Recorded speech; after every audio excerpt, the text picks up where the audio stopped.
Salut, c'est dans la poche. Aujourd'hui, c'est le printemps.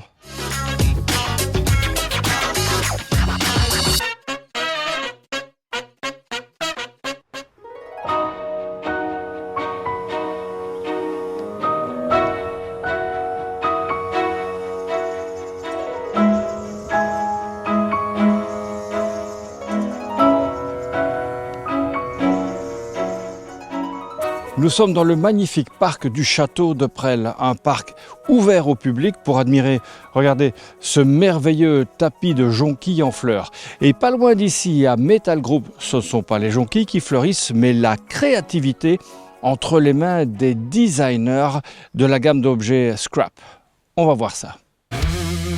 Metal Group, c'est du lourd. Des escaliers, des rampes, de la sous-traitance industrielle.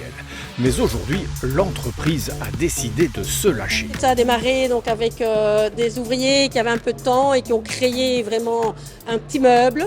Alors voilà, c'était vraiment des chouettes choses, mais qui n'étaient peut-être pas vraiment vendables. Et puis bien, on s'est redirigé avec des designers.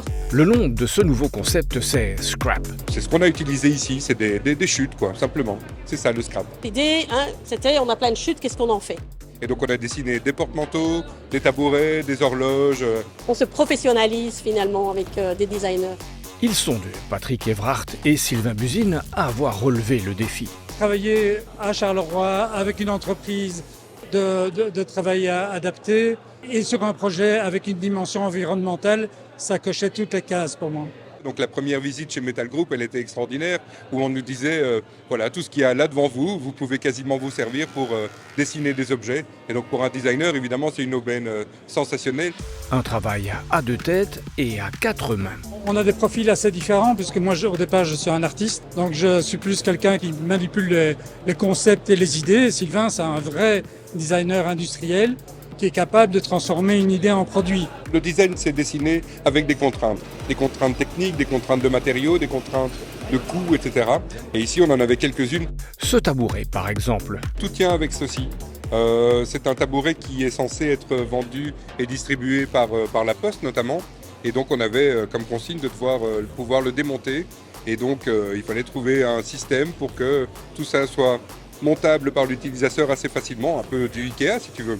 C'est aussi un savant mélange à la fois de numérisation de la production, parce que ça va très vite et que ça a un coût évidemment très avantageux, mais en même temps, le travail ici, c'était aussi de fournir du boulot aux ouvriers de l'usine. Au Metal Group, Scrap est aussi une aubaine. On a vu cet appel à projet éco-circulaire, et puis on a eu un accompagnement de la région wallonne extraordinaire, qui nous a permis évidemment d'avoir un financement, ce qui nous a permis de pouvoir aussi acheter 2 machines, une découpe plasma et une cabine de peinture. Et ça, c'est génial parce qu'elle va servir pour Scrap, mais évidemment, on pourra aussi la faire servir pour nos clients en sous-traitance. Grâce à l'économie circulaire, les aiguilles de cette horloge ne s'arrêteront plus de tourner. Si cet objet, vous n'en voulez plus, eh bien, nous allons le racheter après 1 an à 70% du prix, après 2 ans à 60%, etc. Et donc, l'idée, c'est, en fait, il va continuer à être réusiné en permanence. Comme on dit dans le jargon, scrap un jour, scrap toujours.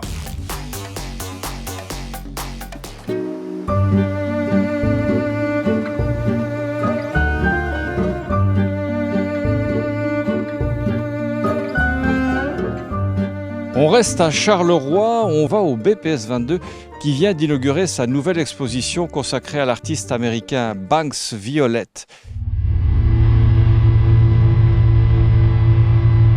C'est le grand retour de l'ex-enfant terrible de l'art contemporain.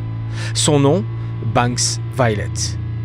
Pas un nom d'emprunt, pas un pseudo de star de cinéma, encore moins celui d'une rockstar. Juste celui d'un artiste excessif, l'un des plus connus au monde. C'est la première grande exposition muséale qui est entièrement consacrée à l'artiste Banks Violet. Il avait déjà exposé dans des galeries, mais dans les musées de cette manière-là, de cette ampleur-là, c'est vraiment la première fois. Il a investi l'ensemble des espaces du BPS 22, 15 sculptures, 15 dessins, le tout réalisé entre 2005 et 2023. Des pièces inspirées par les zones obscures de la société américaine. Des œuvres apparaissent comme la nouvelle expression sombre et angoissante d'une critique sociale radicale. C'est un artiste évidemment qui a connu des périodes compliquées, des périodes de dépendance de laquelle maintenant il est complètement sorti. Et c'est vrai que ça se retransmet dans ses œuvres, il n'y a pas de tabou dans ce qu'il montre, donc il l'évoque sans aucun souci, à travers notamment une série de lustres, certains qui sont affaissés, certains qui sont debout, qui l'imaginent comme des autoportraits. Comme beaucoup de personnes de sa génération, Banks Violet était passionné par le métal et encore très intéressé par tous ces mouvements-là au pluriel parce qu'ils sont très nombreux. Il a collaboré assez souvent avec des artistes justement assez proches du heavy metal. Opposition entre bruit et silence, présence et absence, blanc et noir. Cette exposition vous invite à découvrir l'univers de cet artiste new-yorkais. C'est au BPS 22 à Charleroi jusqu'au 5 mai.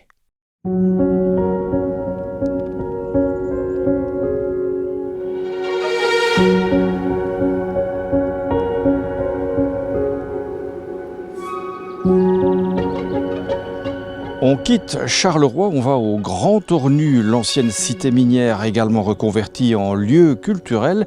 Et là, entre deux expositions, les délégués de l'Assemblée des jeunes sont venus réfléchir au développement durable. Aujourd'hui, l'Assemblée des jeunes se met au vert au Grand Tournu. Ça nous tient à cœur à l'Assemblée des jeunes de faire découvrir les sites provinciaux puisqu'on a quand même un patrimoine exceptionnel à la province du Hainaut et ce serait dommage de ne pas en faire profiter nos jeunes. D'autant qu'il y a un invité de marque. Le célèbre youtubeur Vince Kanté. Salut tout le monde, c'est Vince, bienvenue sur Limite. Spécialiste en limites planétaires et qui vient apporter son savoir à nos jeunes. Tous nos vêtements finissent là-bas avec vendus dans tel pays, produits dans tel pays, produits au Bangladesh. Tu vois que c'est passé par la France, la Belgique et ça se retrouve au Ghana. Comment ? Parce que c'est une forme de déchetterie mondiale.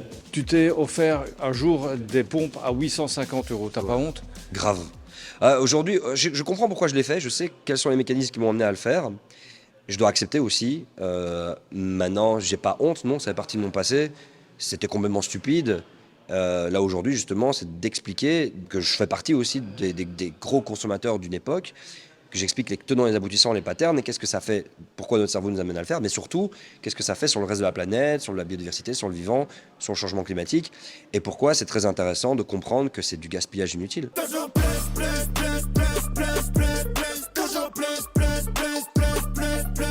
Tu restes un influenceur, c'est ton taf, c'est ton business, il n'y a pas une contradiction. Et vous connaissez la chanson bien sûr, n'hésitez pas à vous abonner à la chaîne Limite, à liker la vidéo. Contradiction dans le point de vue du schéma du système actuel, oui.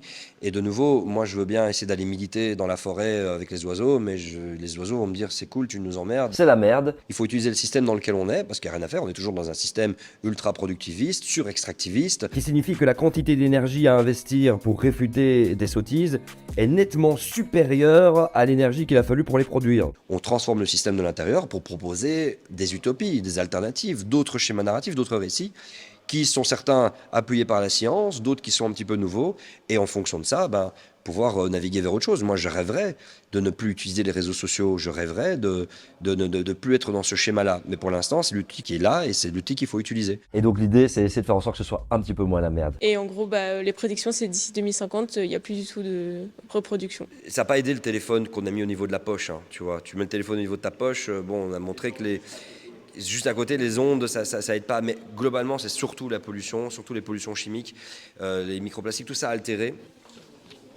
Et là, qu'est-ce que tu manges ? Je sais pas trop ce que c'est ça le truc.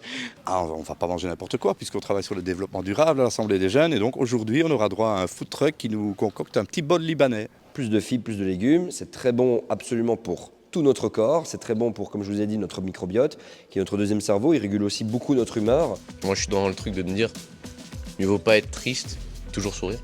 C'est le plus important pour moi. Qu'est-ce que tu as appris là ? Mais beaucoup de choses, surtout sur la spiritualité du coup. J'ai bien aimé, vraiment. Du genre ?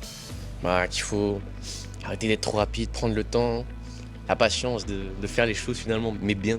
Faut prendre soin de toi. C'est-à-dire que ça ne marchera pas de faire une transition écologique si les gens ne sont pas heureux, si les gens ne sont pas bien, s'ils ne prennent pas soin d'eux.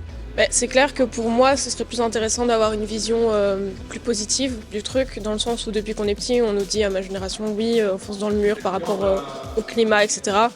Je pense qu'on devrait plutôt avoir une vision positive commune, une vision plus de l'homme en accord avec la nature. Du coup, ouais, ça m'a inspiré un peu. Je suis bien content.